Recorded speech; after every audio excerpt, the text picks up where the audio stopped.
Welcome to this edition of Prep Sports America.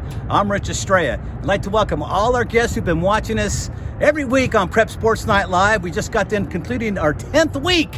What a success it was. We had a lot of fun with the schools coming out. And now we are going to be here the rest of the way during the rest of the football season and basketball season. You'll find us right here on Prep Sports America. I'd like to talk about the playoffs right now because that's what we're dealing with, man. The opening round will start this Friday night. We're going to highlight Western and Santa Fe highs. We're going to be talking to the players and the coaches in just a little bit. Right now, let's take a look at the pairings in Division I and Division II. 238 teams got invitations to the playoffs this year. That's 119 opening round games. Due to time constraints, we're going to look at Division I and Division II. Division I is as competitive as it can be nationwide. 4 of the top 10 teams in the country are located in the Division I playoffs here in Southern California in the CIF Southern section. At the top of the bracket, number 1, St. John Bosco is taking on South Coast champion San Clemente. It's been a long time since San Clemente has been in the top division in the playoffs. We'll see how that fares out for them. Corona Centennial is taking on Orange Lutheran in the next round. Corona Centennial's only 2 losses were to the number 1 and number 2 teams in the nation. They are ranked number 10 in the country this week. Going down, Sierra Canyon in the bottom half of the bracket taking on Santa Margarita. Sierra Canyon 10-0. They've already defeated J. Sarah of the Trinity League. They've already defeated Orange Lutheran of the Trinity League. There's no reason they can't defeat Santa Margarita, Bosco, and Mater Dei, right? Well, that's probably what will have to happen if they're going to become CIF champion. Also at the bottom of the bracket is Mater Dei taking on J. Sarah. Mater Dei number 3 in the country taking on J. Sarah, who's 5-5, third place. Mater Dei has already beaten them this year. All right, going down to Division II, we see at the top of it, it's Rancho Cucamonga. They were the Baseline's number 2 team taking on Edison of the Sunset League. They are the Sunset League's number 2 entry. Below them is Marietta Valley taking on Damien. Both finished in third place in the respective divisions at 7-3 and 8-2. Marmoni League number 1 is Oaks Christian. They are 8-2. They are taking on Chaparral of the Big West Upper Division. All right, at the bottom of this pile is Mission Viejo taking on Palos Verdes, an undefeated Palos Verdes team. Very, very tough. That's going to be a great ball game. All right, in the lower bracket, it's Sarah taking on Bishop Vermont. Sarah defeated Bishop Vermont 48-28 about 3 weeks ago. There's no reason they won't do this again in the playoffs. All right, in the lower bracket, again, we continue on with Los Alamitos taking on Upland. Both teams finished number 1 in the respective leagues. Servite, the number 5 team from the Trinity League, is taking on Valencia, who's 9-1 in the league champion in their league, and Servite's hosting the game. How does that happen? And lastly, we have Long Beach Poly hosting Vista Murrieta. Long Beach Poly 9-1. They are the Moore League champions. As you can see, there are a lot of good games in that opening round. Get out and check them out. There's a ton of games this weekend. All right, let's take a look right now. Let's go to Western High School and take a look at the Pioneers as they take on Colony.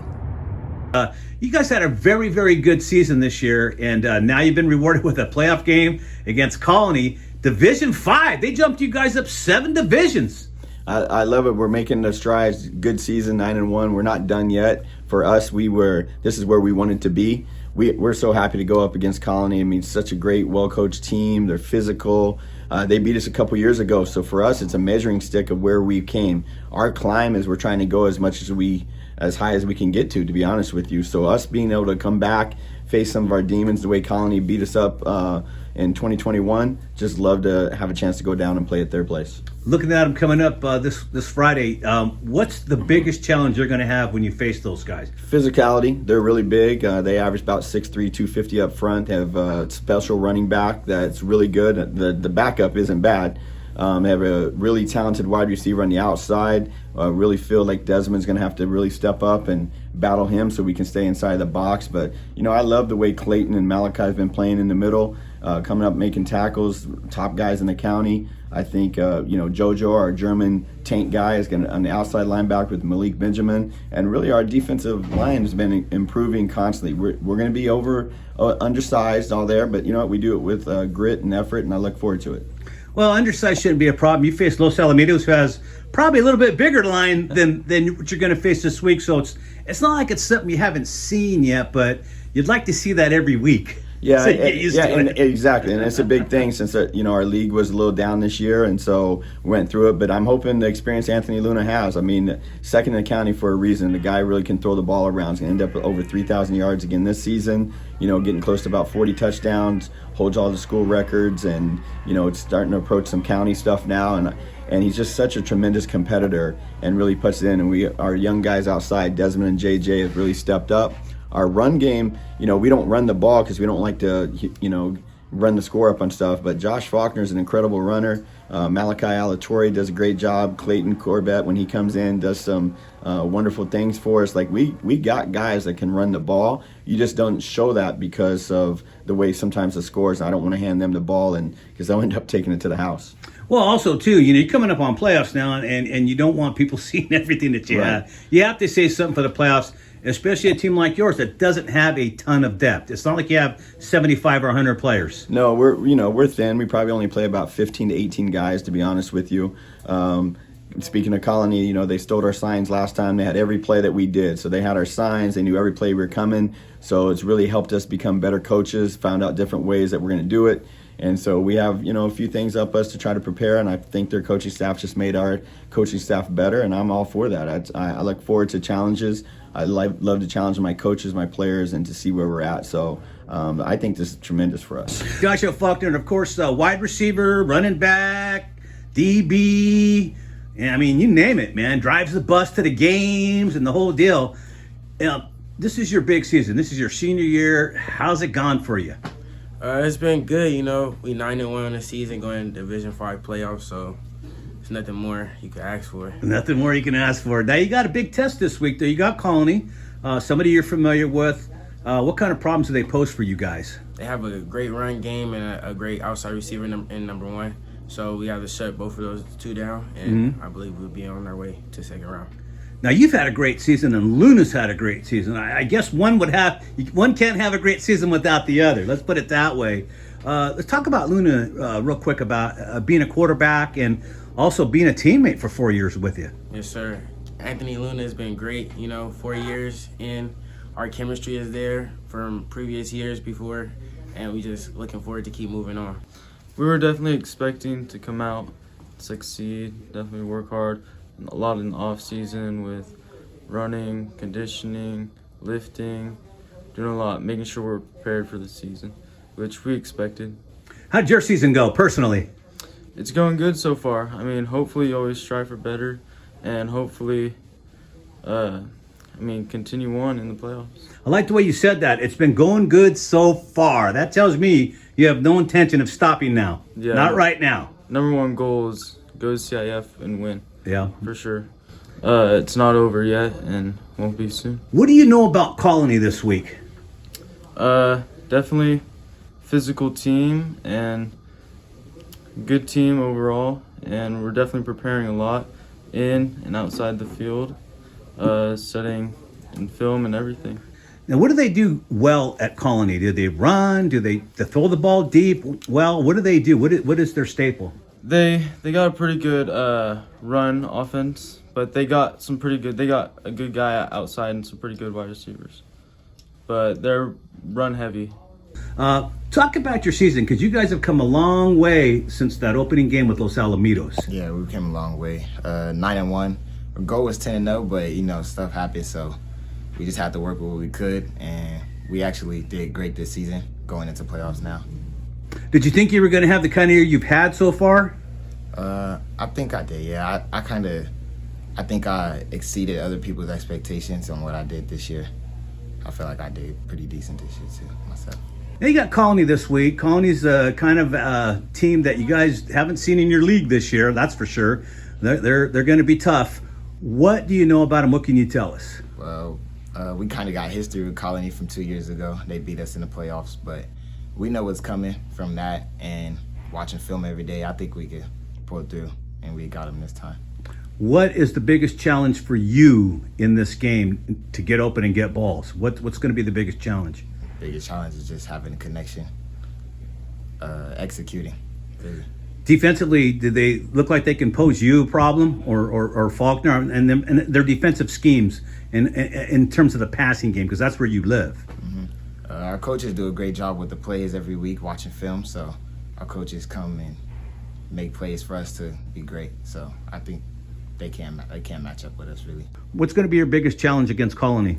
Our biggest challenge is probably going to be picking up the blitzes when they send more than 2 backers, because that's what they do. They always send the backer, and then their 2 ends, they rush quick, so we just have to get the pass out quick and make sure that we just do our assignments. Now, you and Faulkner have been together for a long time, and this is it. Years, It's yeah, do or die, man. What's it like having that teammate? It's just amazing. Like, I could just look at them and tell them, like, oh, like, you're going to be open. That's just the connection we have. And then if he needs help, I'll tell him and what he sees and what I see. So that's just how our connection is.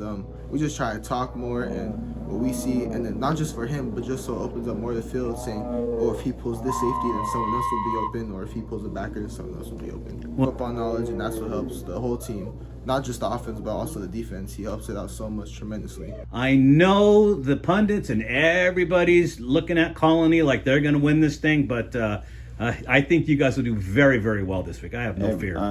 I think we love people underestimating Western. We really do, and that's the story of our whole time since I've been here for 10 years now. It's always underestimating what we can't do. We're the lowest seeded team. Like, we're favored to lose by 10 points, and we use that. Like, we show them, like, why are we the team that they choose that, even though the 1 and 6 teams scheduled to be closer, the numbers and stuff. So it's okay. We like it. We love the challenges. It just makes us be a little bit more hungry.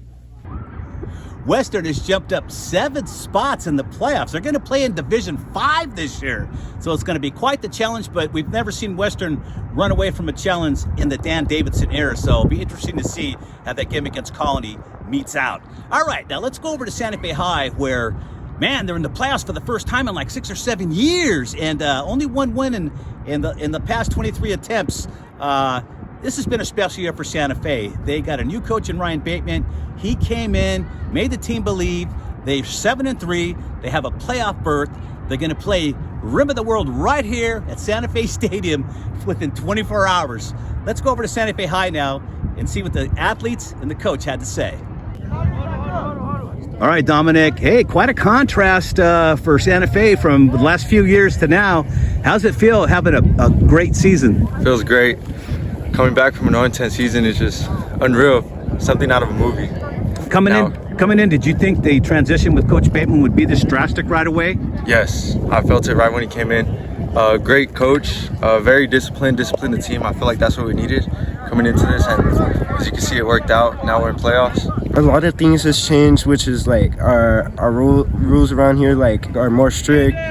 Our attitudes are more positive. We're more friendly to our teammates. We're getting more people out here. We have a way bigger team than last year, which is so surprising, because last year I think our varsity team was like 40 kids, and this year we have like close to 200 total, so I think that's great. I knew this was going to be legit, but I had to see it to believe in. I mean, after like game 5, I was finally like, wow, like it really clicked for me. So just couldn't be here without Coach Bateman. He's one of the best coaches out there. So I'll say, just big props to Coach for coming out here and honestly just flipping this whole thing, this Santa Fe organization around. Yeah, he's really into it, and it's good. It's good for the team. Okay, Adam, we talked in the preseason, man, and you seem pretty positive. You guys were going to go out this year and take care of business, and your 7-3 record proves that you took care of business. Now you're in the playoffs. How's that feel? Oh, it feels great, man. Everyone, all the doubters saying like, oh, they do the same thing, going 0-10, 1-2 wins max. Like, it just felt great to just prove everybody wrong. How was your season? Now you moved from linebacker to the line. Now, how was that transition? How'd that go? Been going good? It's going good. Transitions are always hard, but man, as long as you're up to the challenge, I feel like I live up to the challenge. I have a decent stat line right now. Out there working my ass off every day. Well, Coach said that, the move helped the team a lot, and he says you're the center of everything that goes on out there defensively.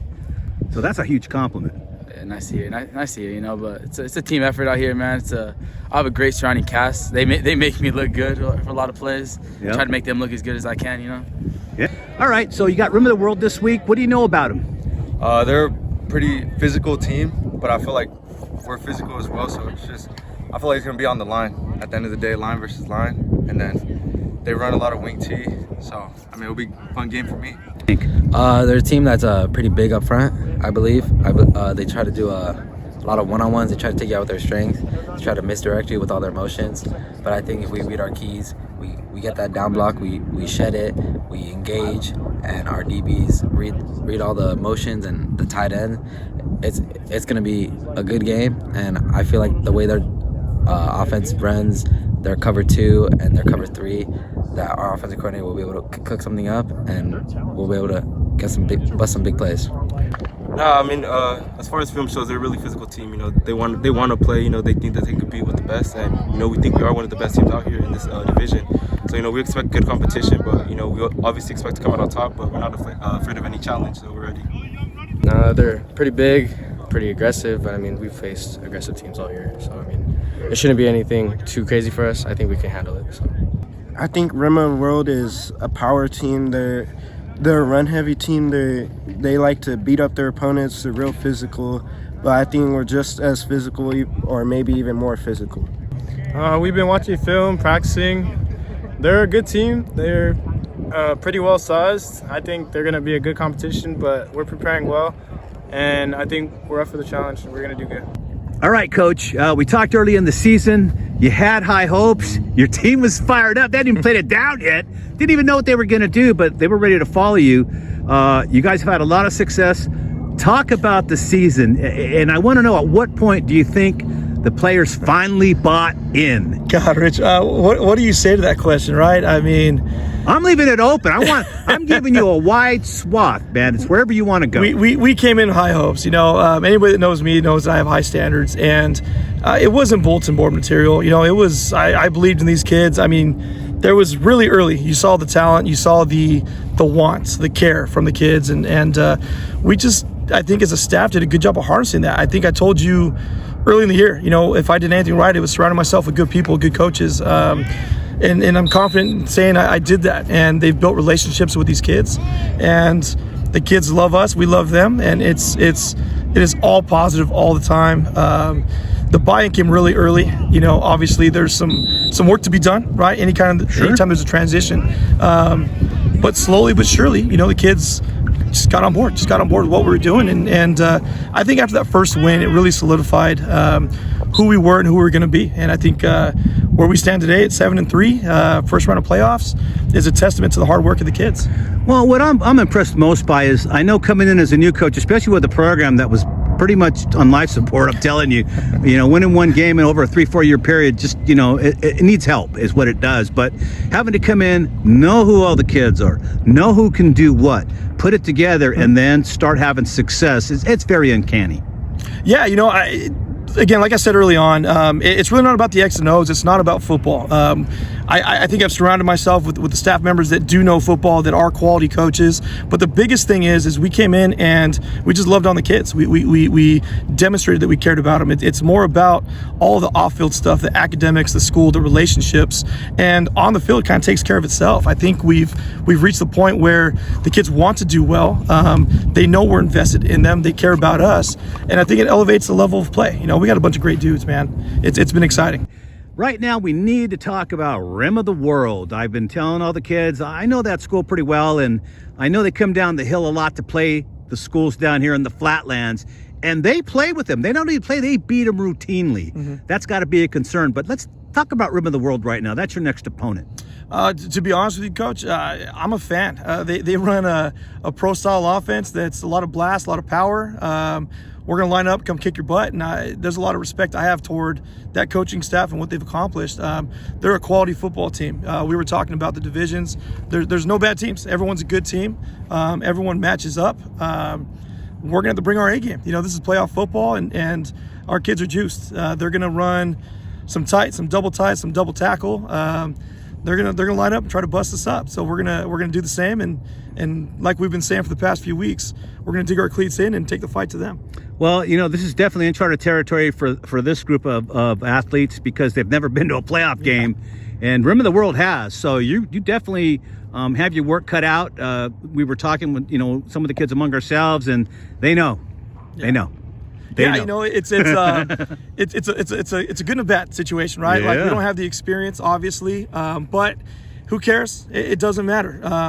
We're focused on us. All that matters is the people in our room, and same thing we've done all year. We're gonna grip the throttle, pull that thing back, and hold on for dear life. Let's roll. Because at the end of the day, it's just another team you're playing. I know the stakes are higher, but take the stakes away from it. And if this was just a regular season, early season game, you guys will go out there and probably play with just reckless abandon and have a good time. But when the stakes now, this means everything. That you got to win this one to get to the next one. We don't want the season to stop. We got to keep winning. So there's a little bit of pressure. But again, it's good pressure to have. It's very good that you're at this point, Coach. Very much so, and we keep it transparent. I don't believe in, hey guys, it's just another game. Let's just do what we do. I'm very clearly an advocate for telling the guys the situation.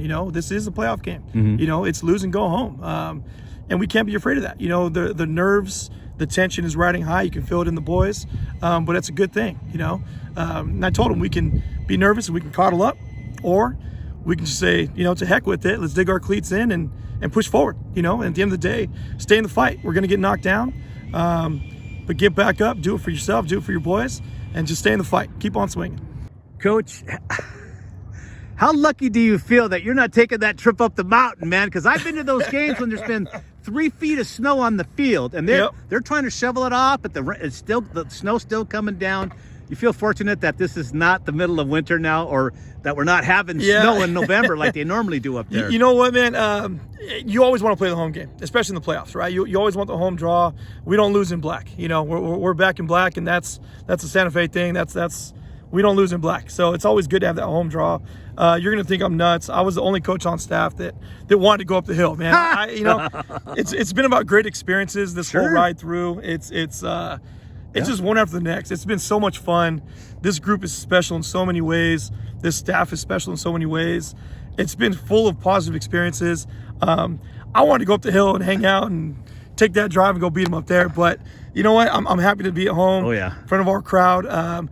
Hoping the alumni, the fan base is there to pack the house and cheer our boys on. All right, Coach. Well, listen, I'll say it right now. If you got to be in the top 2 or 3 of Coach of the Year, nobody takes a team that was 1-23 over the last 3 years. COVID shortened the season for you, not for you, but for Santa Fe. Luckily, probably it'll be 1-30. But all kidding aside, you've done a great job this year, and like I said, I think you deserve accolades. I know you don't care about that stuff, but we're in the media, we talk about it all the time, and somebody's got to get it, and hopefully it's you this year. Well, I appreciate it, Coach. That's, if I'm blessed enough to take an award like that it belongs to my staff and to the kids, man. Absolutely. I am gracious in them allowing me to work with them day in and day out, and awards like that are great. Don't get me wrong. Sure. I think it's great for the school, for the community, for the team. I believe the boys would be excited if I were to be blessed with something like that, but it's really on their shoulders, man. They've earned this. The award is theirs. It's the team's, and I just want to win ball games. Yeah, I understand that, but I got to throw it out there, because if I don't start mentioning it now, nobody else is they're gonna want to go get their guy. But I appreciate it. All kidding aside, your season you had, the turnaround in the program is very uncanny, and I'm gonna be honest with you, I don't think a lot of people expected it. I think maybe if luckily a 500 season, but to go above and beyond, and now getting to the playoffs, man, that's special. Congratulations, you guys deserved it. Good luck Friday. Thank you, boss. Appreciate it. Well, I got to congratulate you. Again, it's very, very seldom do you have an athlete come in and say, this is what it's going to look like after you had nothing. You were at the bottom, and you guys rose up in one season, man, and just destroyed people. And it's got to be a great feeling. Of course it is.